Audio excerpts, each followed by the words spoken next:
जिंदाबाद जिंदाबाद बहुजन समाज पार्टी जिंदाबाद जिंदाबाद बहुजन समाज पार्टी जिंदाबाद जिंदाबाद। मैं गागर में सागर करने का प्रयास करता हूँ। उसी तारतम्य में मैं अपनी बात को प्रारंभ करता हूँ, चूँकि मैं ऐसे महान मंच पर हूँ जहाँ पर जब भी इस धरती पर जब तक रहूँ, बुद्ध ने कहा है कि न आत्मा होता है न परमात्मा होती है। उसी प्रकार मैं जब तक इस धरती पर रहूँगा इस मंच को नतमस्तक करते रहूँगा। और उसी भांति आप इस स्तर पर उपस्थित सभी साथियों को सभी को जय भीम कहते हुए अपनी बात को प्रारंभ करता हूँ, क्योंकि वरिष्ठ साथी हमारे के साथ है, अति वरिष्ठ कुछ पुराने साथी है, मामसेब के साथी है, उन सबको जय भीम करता हूँ। एक एक का नाम तो मैं नहीं जानता हूँ, किंतु जो जिन महापुरुषों के कारण मैं यहाँ पर उपस्थित हूँ, यहाँ पर खड़ा हूँ,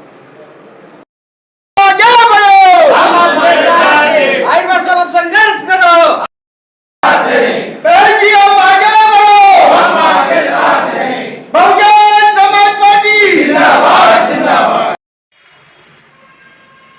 अहिरवाल जी, किस संदर्भ में आज मीटिंग आयोजित की गई थी? आज बहुजन समाज पार्टी, जैसा कि आपको जानकारी है, पूरे देश के अंदर अपने राष्ट्रीय अध्यक्ष, अपने नेता बहन कुमारी मायावती जी का जन्मदिन जन कल्याणकारी दिवस के रूप में पूरे देश में मनाते हैं। तो हमने जोन स्तरीय इधर 9 जिले की बैठक इधर बुला करके सभी साथियों के बीच में चर्चा की कि माननीय बहन जी का जन्मदिन बड़े हर्ष और उल्लास से सभी मनाने का काम करें। और संगठन की समीक्षा भी हमने इधर की कि ज़िले में विधानसभा में कैसे काम बढ़ाया जाए। तो विशेष करके निमाड़ के संदर्भ में यदि चर्चा करें, खरगोन और बड़वानी जिलों की, यहाँ पर बहुजन समाज पार्टी पहले जैसी ताकत में नहीं है, इसको लेकर अभी अहिरवाल जी क्या कहना चाहें? हाँ, उतार चढ़ाव पार्टी संगठन में आते रहते हैं और उतार चढ़ाव से हम बहुजन समाज पार्टी के कार्यकर्ता कभी घबराए नहीं हैं।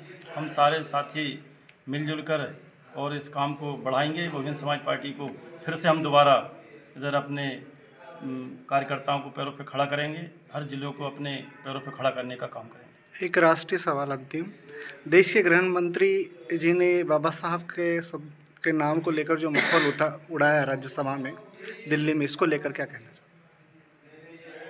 देखिए, ऐसा है, जो पार्टी के बीजेपी के जो मुखिया हैं श्री नरेंद्र मोदी जी, अमित शाह जी, तो जो बीजेपी के जो नेता हैं उन्होंने जो बात बोली है वो उनके नेचर में है।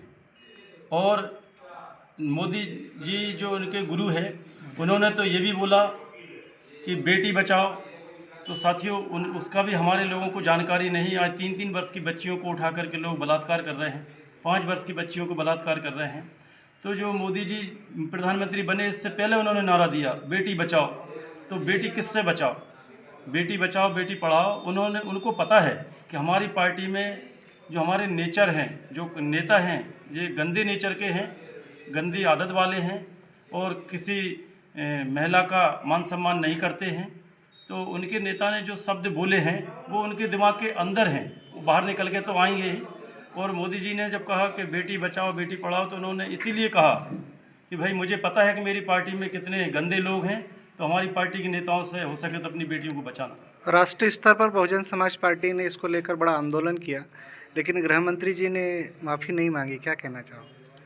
जो बहुजन समाज में जो रोष है बाबा साहब अम्बेडकर के अपमान के प्रति जिन्होंने विरोध किया, जो रोष है बहुजन समाज में, तो अमित शाह ने अगर इधर माफ़ी नहीं मांगी, बाबा साहब अम्बेडकर के अपमान करने के बाद भी उन्होंने माफ़ी मांगने का काम नहीं किया समाज से, बाबा साहब से, तो इसका बदला समाज, जो समाज में रोष है, वो अभी चुनाव में उनको दिखा दिया जाएगा।